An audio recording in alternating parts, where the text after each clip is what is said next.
నమస్కారం అండి. నేను చెప్పబోతున్న కవిత జ్ఞానులుగా విజ్ఞానులుగా మెలగండి అంటూ చదువుకొని కూడా ఎవడో బాబా చెప్పిన మాటలు మనం వింటాం ఇది అని తెలియజేస్తూ, జ్ఞానంతో మెలగండి, విజ్ఞానతతో విజేయతలై వెలగండి. విజ్ఞానం లేకుంటే అజ్ఞానంలోకి వెళతారని తెలుసుకోండి. ఎవరో బాబా ఏదో చెప్పారు, అదే దైవం అని నమ్మితే మీ జ్ఞానం విజ్ఞానం అజ్ఞానం అవుతుందని తెలుసుకోండి. మంచితనానికి మరో రూపమై మాతృదేశంలో వెలుగొందండి. విజ్ఞానులుగా విజేతలుగా వెలుగొందండి.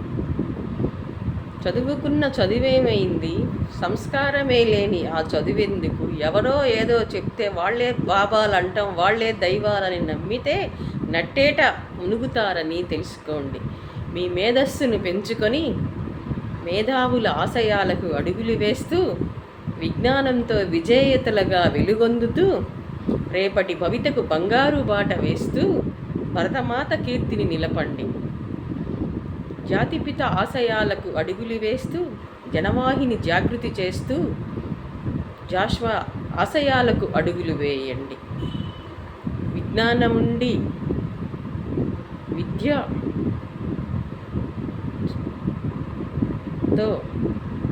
వెలుగొంది విజ్ఞానం లేకుండా అజ్ఞానంతో మెరగకండి.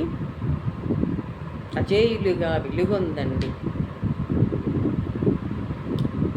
ఏదో స్వామీజీలు చెప్పిన మాటలు,